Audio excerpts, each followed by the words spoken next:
منافق کی علامات۔ ابو ہریرہ رضی اللہ عنہ سے روایت ہے کہ رسول اللہ صلی اللہ علیہ وسلم نے فرمایا، منافق کی 3 نشانیاں ہیں، جب بات کرے تو جھوٹ بولے، جب وعدہ کرے تو اس کی خلاف ورزی کرے، اور جب اسے امانت دی جائے تو وہ خیانت کرے۔ ایک اور روایت میں آتا ہے کہ منافق کی 3 نشانیاں ہیں، خواہ وہ نماز پڑھتا ہو اور روزہ رکھتا ہو اور اپنے آپ کو مسلمان سمجھتا ہو۔ اور وہ 3 نشانیاں کیا ہیں؟ جب بات کرے تو جھوٹ بولے، جب وعدہ کرے تو وعدہ خلافی کرے، اور جب امانت رکھوائی جائے تو خیانت کرے۔ اسی طرح ایک اور روایت میں آتا ہے، نبی صلی اللہ علیہ وسلم نے فرمایا، 3 خصلتیں جس میں ہوں تو وہ منافق ہوگا، اگرچہ وہ روزے رکھے اور نماز ادا کرے اور حج اور عمرہ کرے، یعنی اس روایت میں حج اور عمرے کا بھی اضافہ ہے، اور یہ کہے کہ میں مسلمان ہوں۔ اور وہ خصلتیں یہ ہیں، جب بات کرے تو جھوٹ بولے، جب وعدہ کرے تو وعدہ خلافی کرے، اور جب امانت رکھوائی جائے تو خیانت کرے۔ تو گویا تمام روایات میں ان 3 چیزوں کا ہی ذکر بار بار آتا ہے کہ بات میں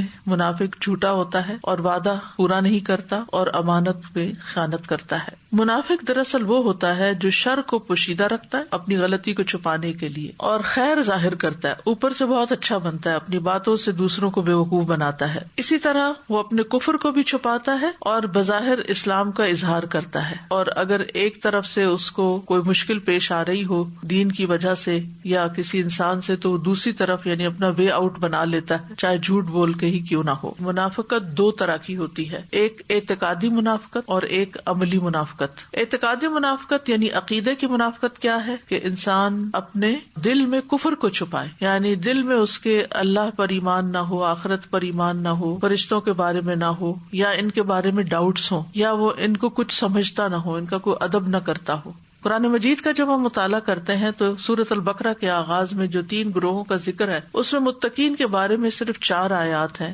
کفار کے بارے میں 2 آیتیں ہیں، اور منافقین کے بارے میں 13 آیات ہیں، کیونکہ ان کی کثرت ہوتی ہے، اور بہت سے لوگ صرف خوف کے مارے یا اپنے آس پاس کے لوگوں کے اندر برا نہ کہلوانے کی وجہ سے وہ اپنے اسلام کا یا ایمان کا یا نیکی کا یا تقویٰ کا اظہار زبان سے کرتے رہتے ہیں۔ یہ باتیں صرف ان کے قول کی حد تک ہوتی ہیں، جہاں تک عمل کا تعلق ہے تو وہ نہیں ہوتا۔ تو منافقت کی یہ قسم جس میں دل میں کفر ہو اور بظاہر اسلام کا اظہار کیا جائے، ایمان کا اظہار کیا جائے، یہ اعتقادی یا عقیدے کا نفاق ہوتا ہے۔ اور دوسرا جو ہے وہ عملی نفاق ہوتا ہے، یعنی جس میں انسان کے عمل کے اندر سچائی نہیں ہوتی، اور اس میں خاص طور پر جھوٹ پر نفاق کی بنیاد ہے۔ دیکھیں، بات میں جھوٹ تو جھوٹ ہے ہی، وعدہ خلافی بھی ایک طرح کا جھوٹ ہے، اور امانت میں خیانت جب کوئی کرتا ہے تو بھی وہ جھوٹ بول دیتا ہے۔ تو ان میں جو سب سے اہم ترین علامت ہے وہ جھوٹ ہے۔ کوئی بھی کمٹمنٹ کر کے پھر اس کے بعد اس سے پیچھے ہٹ جاتا ہے، اس کی 2 وجوہات ہوتی ہیں، ایک تو حقیقی وجہ ہوتی ہے، تو وہ منافقت میں شمار نہیں ہوتا، کیونکہ انہوں نے جو اللہ سے عہد کیا ہوتا ہے وہ اس کو پورا کرتے ہیں، الا یہ کہ ان کو کوئی مجبوری پیش آ جائے۔ لیکن دوسرے وہ ہوتے ہیں کہ جو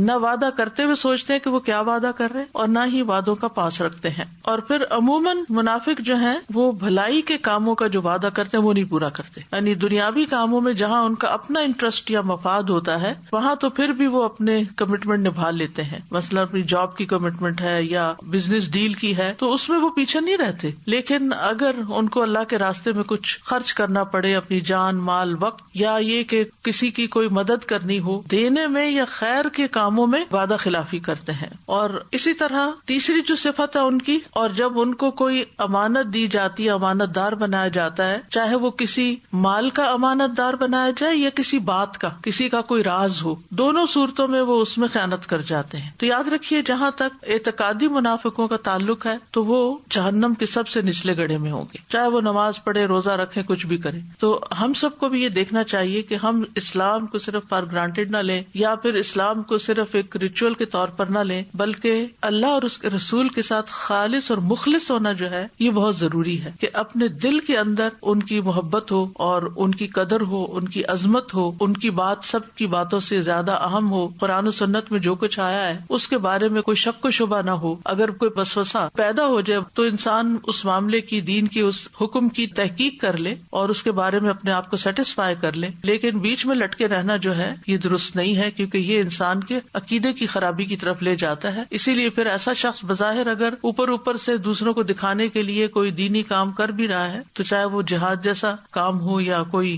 مال خرچ کرنے کا معاملہ ہو تو اس کا یہ سب کچھ قبول نہیں ہوگا. قیس سے مروی ہے، وہ کہتے ہیں کہ میں نے ابو بکر رضی اللہ عنہ کو یہ فرماتے ہوئے سنا کہ اے لوگو، جھوٹ سے اپنے آپ کو بچاؤ، کیونکہ جھوٹ ایمان سے الگ ہے. یعنی ایمان اور جھوٹ ساتھ نہیں چلتے. ایک تو یہ ہے کہ جیسے عملی نفاق ہے تو اس کا ارتکاب کرنے والا، یعنی اگر کسی سے کوئی جھوٹ بولا گیا تو اس کا یہ مطلب نہیں کہ وہ منافق ہو گیا یا وہ عقیدے والے منافق کی طرح جہنم کے سب سے نچلے گڑھے میں ہوگا. لیکن اگر انسان ہونے کے ناطے ٹنگ سلپ ہو جاتی ہے، کوئی چیز بھول جاتی ہے، یا جھوٹ کا جو گناہ ہے اس کی انٹینسٹی کا اتنا احساس نہیں، بس ایسے ہی کیئر لیسلی منہ سے کچھ بھی نکال دیا، تو ایسا شخص ایک کبیرہ گناہ کا ارتکاب تو کرتا ہے. اگر اس نے اس پہ معافی نہیں مانگی، توبہ نہیں کی، تو اس کی سزا بھی ہو سکتی ہے. لیکن یہ ہے کہ اگر کوئی شخص پوری ڈٹائی کے ساتھ جھوٹ بولتا چلا جاتا ہے تو اس کا مطلب یہ ہے کہ اس کے ایمان میں خلل ہے، کیونکہ جو اللہ سبحانہ وتعالیٰ پر ایمان رکھتا ہے اور اس پر اعتماد کرتا ہے اور دین کو سمجھتا ہے تو وہ ایسا نہیں کر سکتا کہ وہ پھر جھوٹ بولے. اور جھوٹ بولنے میں سب سے بڑا جھوٹ جو ہے وہ اللہ پر جھوٹی بات باندھنا ہے. اس کو تو شرک سے بھی بڑا گناہ قرار دیا گیا ہے کہ انسان اللہ کے ذمہ وہ باتیں لگائے جو اللہ نے فرمائی نہیں. پھر اسی طرح یہ ہے کہ جھوٹی حدیثیں بیان کرنا.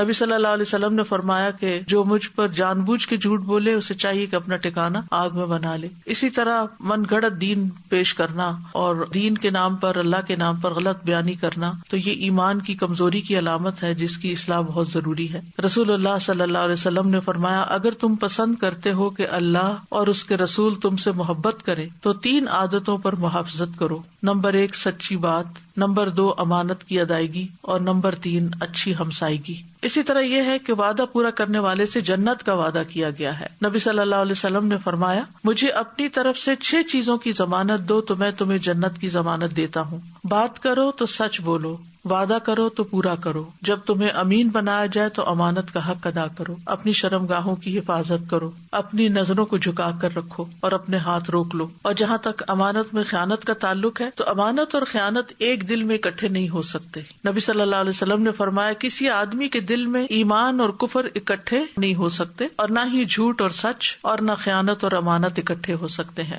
اور خیانت کرنا جہنم میں لے جانے کا باعث ہے. حسن بصری سے مرسلن روایت ہے کہ مکر، دھوکہ اور خیانت آگ میں ہوگی. تو اگرچہ لا الہ الا اللہ پڑھنے والا جو اعتقادی منافق نہیں ہوتا وہ ایک نہ ایک دن آگ سے نکل آئے گا، لیکن اس کے لیے عقیدے کی خرابی سے بچنا ضروری ہے، اور یہ کہ انسان کبیرہ گناہوں سے بھی بچنے کی پوری کوشش کرے، اور خاص طور پہ چھوٹی چھوٹی باتوں پر جھوٹ نہ بول دے، ہنسی مذاق میں جھوٹ نہ بولے. اگر کوئی بات پوری طرح یاد نہ ہو تو پورے یقین سے نہ کہے، اگر اس کو کوئی ڈاؤٹ ہے تو اس کا اظہار کر دے کہ مجھے شک ہے. تو عام روزمرہ زندگی میں لوگوں سے معاملہ کرتے ہوئے بھی انسان کو احتیاط برتنی چاہیے، لیکن جہاں دین کا معاملہ ہو وہاں اور بھی زیادہ احتیاط برتنے کی ضرورت ہے کہ دین کی بات، اللہ کی بات، اپنی باتوں کو اور ان کو ملا کے نہ بات کی جائے کہ اللہ تعالیٰ نے فرمایا حالانکہ اللہ تعالیٰ نے نہ فرمایا ہو، یا یہ کہا جائے کہ قرآن میں آتا ہے حالانکہ قرآن میں نہ ہو، یا ایک حدیث میں یہ بات کہی گئی حالانکہ وہ حدیث نہ ہو. تو جس چیز کے بارے میں شک ہو اس کو چھوڑ ہی دیا جائے. یہی تقویٰ کی علامت ہے.